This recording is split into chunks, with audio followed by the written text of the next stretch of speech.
ማሚ ሩብቃን በድጋሚ አስቀየመቻት።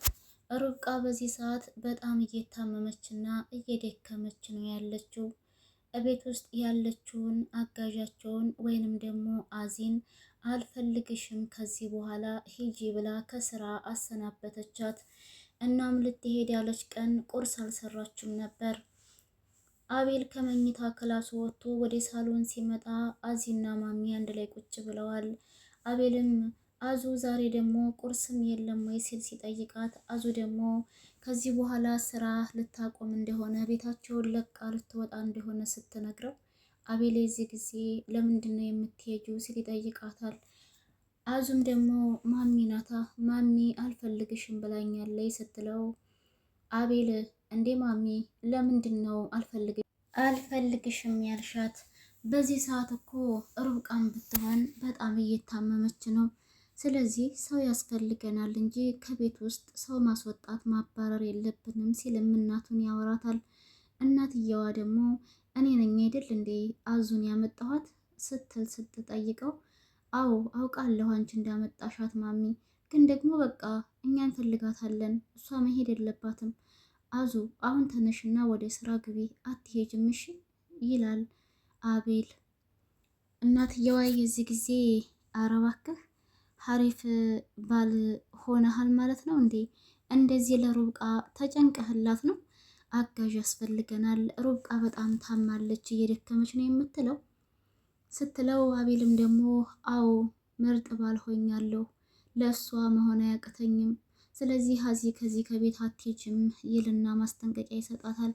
አዙም ደግሞ እሺ ማሚ እና ምን ይሻላል ስትል ጠይቃታለች። ማሚም ደግሞ እኔም ላስብበት፣ አንቺም ደግሞ እሺ በይውና ተረጋጊ፣ ከዛ በኋላ ነግርሻለሁ ትላታለች። አዙም ካጠገባቸው ተነስታ ወደ ስራዋ ትገባለች ማለት ነው። እዩም ሩብቃን መኝታ ክላሷ ድረስ በመሄድ ወረቀቱን ፈልጊ ብዬሽ ነበር አላገኘሽልኝም ወይ ሲልም ጠይቋታል። ሩብቃም ደግሞ የወረቀቱ ነገር በጣም አድካሚ እንደሆነባትና ቶሎ ልታገኘው እንደማትችል አሁንም ቢሆን እንዳላገኘችው ትመልስለታለች።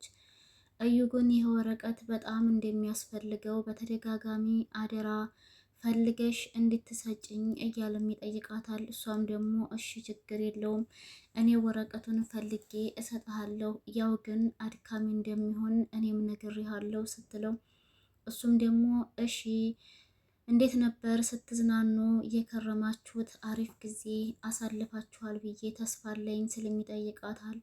ሩብቃም ደግሞ ከአቤል ጋር ደስ የሚል ጊዜ እንዳሳለፈች በጣም እንዴት ተደሰተች ነበረ ስትነግረው የነበረው።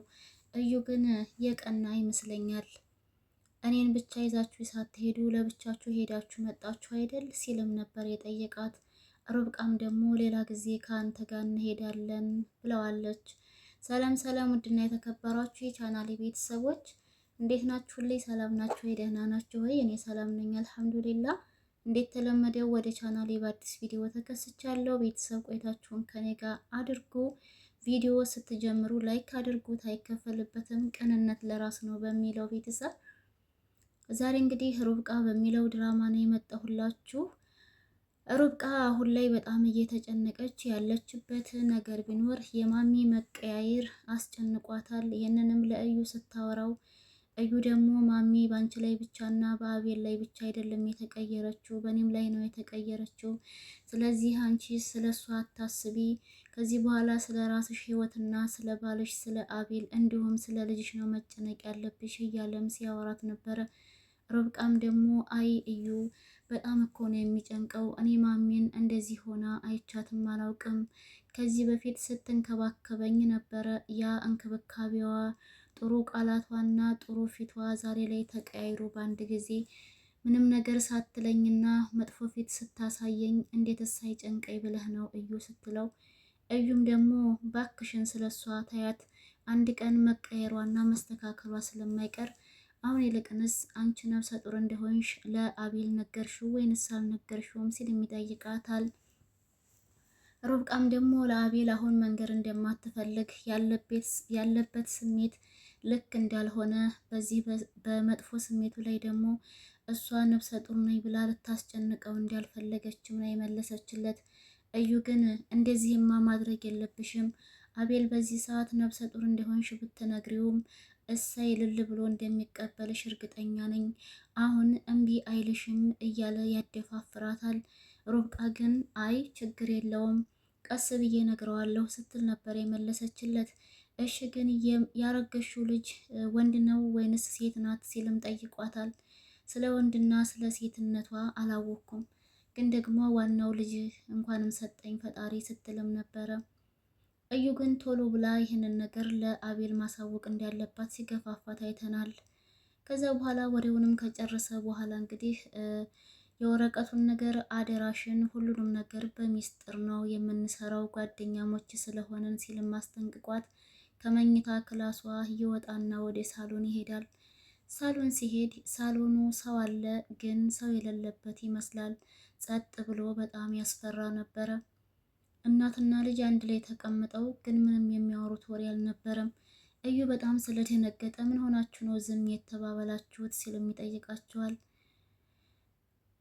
ማሚም እንግዲህ አንተ አውራን እስኪ ወሬ ካለ ከዛኛ እናዳምጥሃለን የሚል ንግግር ስትናገረው እኔ ይጨንቀኛል እንደዚህ ሰው ዝም ሲል የሚል ንግግር ሲናገር፣ ማሚ ደግሞ አሁን አንተ ይጨንቀሃል የእውነት አሁን አንተ እንደ ሰው ይጨንቀሃል ስትለው፣ እንዴ ማሚ እኔ ሰው አይደለሁም እንዴ ለምንስ ነው የማይጨንቀኝ እንዴት እንደዚህ አይነት ንግግር ትናገሪኛለሽ እያለ ሲላት፣ እሷም ደግሞ እኔ ሰው አይደለህም ወይ የሚል ቃላት አልወጣኝም ይጨንቀኛል ስትል የሚጨነቅ ሰው እንዳንተ ስላልሆነ ብዬ ነው። የሚጨነቅ ሰው ያስታውቃል ፈልጌ ነው። ለማንኛውም በሉ ደህና ደሩ ትልና ታጠገባቸው ተነስታ ትሄዳለች። እሷ ተነስታ ከሄደች በኋላ እንግዲህ የአቤል የመጀመሪያ ጥያቄው ለእዩ ማሚ ምን ሆና በእኔ ላይ እንዴት ተቀየረች? ያወራች ነገር ካለ እባክህን ንገረኝ። ለምንድን ነው እንደዚህ የምትሆንብኝ? ምን አጥፍቼ ነው? ወይንም ጥፋት የለወቀው ሲልም እዩን ይጠይቀዋል። እዩም ደግሞ ማሚ በእናንተ ላይ ብቻ አይደለም የተቀየረችው በእኔም ላይ ተቀይራብኛለች ሲልም ነበር የመለሰለት። አቤል ግን ይሄ ነገር ምንም አልተዋጠለትም እና በአንተ ላይ ደግሞ ታዲያ ምን ሁን ብላ ነው የተቀየረችብህ? ቆይ ያልገባኝ ነገር አሁን እኮ የማትጨበጥ የማትያዝ ማሚ ሆናለች። ድሮ እንደዚህ አልነበረችም። እኔ እንኳን ሩብቃን አልፈልጋትም በምል ሰዓት እሷ ግድ ብላ ከሩብቃ ጋር አንድ ላይ እንዲሆን የምትፈልግ ሰው፣ ዛሬ ላይ ግን እኔ ከሩብቃ ፍቅር ይዞኝ እንደዚህ በፍቅር ክንፍ ብዬ ሩብቃ ሩብቃ በምልበት ጊዜ እሷ ደግሞ ፊቷን ቀያየረች፣ ተቀየረች፣ አዞረችብኝ። እሷ ደስ ሊላት ይገባ ነበረ ያኔ እንደዛ እንዳልሆነች። ዛሬ ሩብቃ ትክክለኛ የኔ ሚስት ስትሆን የእሷ መቀየር ግን ለእኔ ግራ አጋብቶኛል ሲልም ነበረ። ሩብቃ ብቻ ሳትሆን የተጨነቀችው አቤልም በእናቱ መቀያየር በጣም ተጨንቆና እያሰበ ያለበት ነገር ነው። እዩ ደግሞ ከማሚ ጋር የሆነ ስራ እየሰሩ ስለሆነ እነሱ ፊት ለፊት እያስመሰለ ስለሆነ ግን ምንም የሚሰማው ነገር የለም። ምክንያቱም እዩና ማሚ እንዲሁም አዙ የሆነ በእነሱ ላይ የጀመሩት ስራ ያለ ይመስለኛል። ማሚም አዙን ቅድም በደንብ አድርገሽ ነው የተወንሽው፣ ስለዚህ ጎበዝ በርቺ፣ ቀጥይበት፣ በደንብ አድርገሽ ከሰራሽ በደንብ ይከፈልሻል ስትልም እያበረታታቻት ነበረ። አዙ መጀመሪያ ላይ ማሚ አልፈልግሽም ብላኛለች ከዚህ ቤት ለቅቄ ልሄድ ነው ያለችና ለአቤል የነገረችው ለካም ውሸቷን ነበር ማለት ነው። እና ታዲያ ማሚ ለምንድን ነው በደንብ አድርገሽ ነው የተወንሽው የሚል ንግግር ተናገረች። እኔ ይሄ የራሴ አስተሳሰብ ነው፣ እናንተስ ምን ትላላችሁ? ማሚና አዙ እንዲሁም እዩ በአቤልና በሩብቃ ላይ የሆነ ሴራ ያሴሩባችሁ ይመስለኛል፣ እንደ ራሴ ሀሳብ ማለት ነው። እዩም እንግዲህ ሩብቃና አቤልን ልጅ እንውለድ በላት ሲልም ጠይቋታል። መጀመሪያ ከሩብቃ በደንብ አድርጎ ወሬውን ካኮመኮመ በኋላ እና ያለውን ነገር እርጉዝ እንደሆነች ካጣራ በኋላ ወደ አቤል መጥቶ ለምን ልጅ አትወልዱም ሲልም ጥያቄ ያቀርብለታል። ወይንስ በዚህ ሰዓት አትፈልግም ይለዋል። አቤል ግን እንዴ ቀላል እፈልጋለሁ እንዴ በዚህ ሰዓት ልጅ የሚጠላ ሰው አለ? እኔ ርብቃ ብትወልድ በጣም ደስተኛ ነው የምሆነው ሲልም ለእዩ ይነግረዋል። እዩም እንደዛማ ከሆነ ለምን ሄደህ አትጠይቃትም ሲለው፣ አቤልም አሁን ላይ ትክክለኛ ልጅ እንድትወልድለት ስለፈለገ ወደ ርብቃ ጋር ሄዶ ይህንን ጥያቄ አቅርቦላታል። ርብቃም ነፍሰ ጡር እንደሆነች ታውቃለች። ግን ደግሞ አቤልን አሁን ማሳወቅ ስላልፈለገች ለምን ይህን ጥያቄ ጠየከኝ? ቀስ ብለን ይሆናል የሚል መልስን የመለሰችለት። በስተመጨረሻ ግን ርብቃ ታግታለች።